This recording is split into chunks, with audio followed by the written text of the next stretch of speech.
The call came at 11:47 p.m. on a Tuesday. A nurse. Calm voice. She told me my wife had been in a car accident on Route 9. That she was stable. That I needed to come immediately.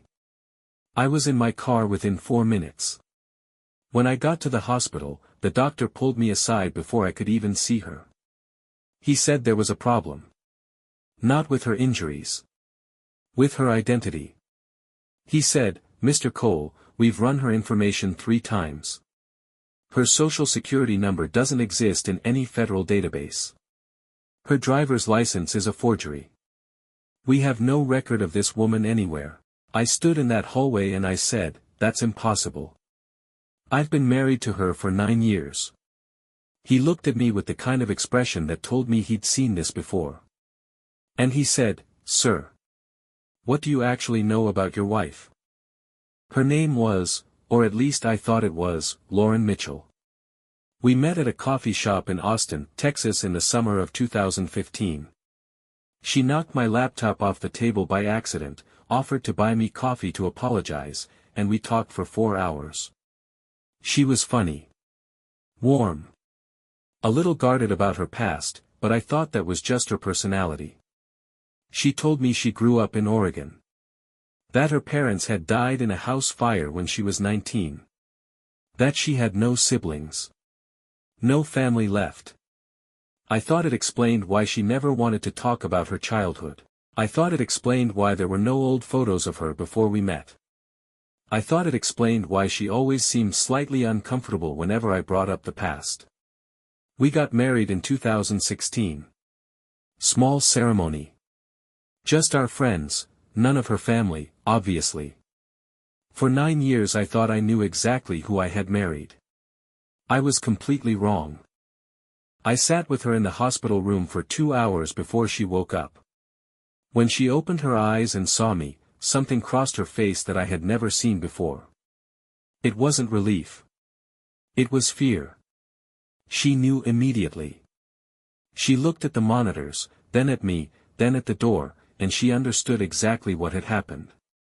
I held her hand and I asked her very quietly, "Lauren, what's your real name?" She closed her eyes. For a long time she said nothing. Then she said, "Diane. My name is Diane Pierce." I had never heard that name in my life. I asked her where she was really from. She said, "Ohio. A small town called Millbrook. I left when I was 22 and I never went back." I asked her if her parents were actually dead. She said, "No. They're alive. I have a brother too. A younger sister."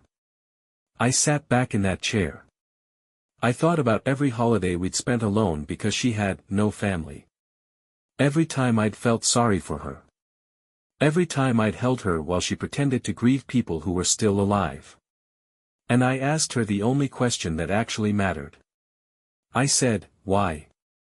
What she told me over the next 2 hours in that hospital room was something I was completely unprepared for. Her real name was Diane Pierce. She grew up in Millbrook, Ohio, in a house that she described as a prison. Her father was controlling in a way that went far beyond normal. He decided where she could go, who she could talk to, what she could study, who she could date. When she was 20, she fell in love with someone he didn't approve of. He found out and he ended it. Not by asking her to stop seeing him, by making that person disappear from her life through threats that she still won't fully describe to me. When she was 22, she became engaged, not by choice, but because her father had arranged it with a family he had a business relationship with. She said she woke up one morning and realized that if she stayed, her entire life would be decided by someone else. Every choice. Every year. Every version of who she was allowed to be. So she left. Not just the town. Not just the family. She left her entire identity. She spent 6 months building a new one. She told me things about that process that I won't share here because I don't fully understand the legal implications. What I know is that by the time she walked into that coffee shop and knocked my laptop off the table, it was not an accident, by the way, she admitted that too, she had been Lauren Mitchell for almost 3 years. She had chosen Austin because no one there knew Ohio. She had chosen me, she said, because I seemed like someone who asked about the future and not the past. I sat with all of that. And I asked her, did you ever plan to tell me? She said, every year I almost did. And every year I was too afraid of losing everything we had built. I left the hospital that night and drove to a parking lot near our house. I sat there for 3 hours. Because here's the thing that nobody tells you about a moment like that. You expect it to be simple. You expect the betrayal to be clean. You find out someone lied to you, you feel angry, you leave. But I kept thinking about the woman in that hospital bed. And I couldn't fully separate her from Lauren. From the person who had made me coffee every morning for 9 years. Who had driven 4 hours to pick me up when my car broke down in the middle of nowhere. Who had sat with me when my father got sick and never once made me feel like it was too much. The facts of who she was had changed completely. But the facts of what we had built were still real. And I didn't know what to do with that. I went back to the hospital the next morning. I told her I needed time. That I wasn't walking away, but I wasn't ready to pretend nothing had happened either. I told her that when she was discharged, I needed her to do one thing. I needed her to call her family. Lauren, I still call her Lauren, I don't know how to stop, made that call 3 weeks after she came home. I was in the other room. I heard her crying within the first 2 minutes. The call lasted 4 hours. Afterward she came and sat next to me and told me that her mother had kept every letter she'd ever sent. That her brother had a daughter named after her. That her father had died 6 years ago. I watched her process 9 years of separation in a single afternoon. And something shifted in me in that moment. Because the story she had told me about why she left, it wasn't a lie. The fear was real. The control was real. She had made a terrible choice in how she handled it, but the thing she was running from was real. That doesn't mean what she did was okay. It wasn't. Lying to someone for 9 years is not okay, no matter the reason. But it changed how I understood it. We started seeing a therapist 2 weeks later.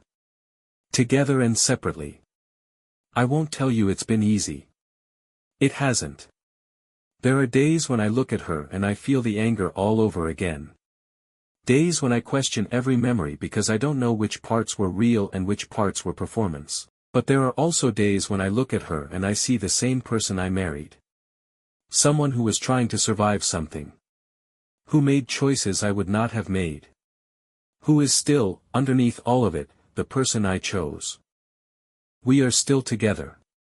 That will probably surprise some of you. It surprised me. Her family flew out to meet me last spring. Her mother hugged me for a long time without saying anything.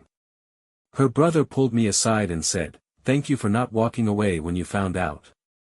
I didn't know how to explain to him that walking away would have been the easier choice but not necessarily the right one. Lauren, Diane, is in the process of legally resolving her identity situation. It's complicated and ongoing and I won't go into details. But she is doing it. She is not hiding anymore. I think about something she said to me in the hospital, that first night. She said, "I built Lauren for survival." But somewhere along the way I forgot that I was the one living her life. I think about that a lot. How many people are living a version of themselves that they built for someone else's benefit? Not through fraud.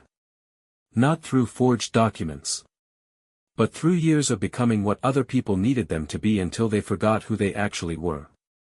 Maybe that's a different kind of fake identity. One that's a lot more common than we admit. Leave a comment and tell me honestly, what would you have done in my position? Would you have stayed?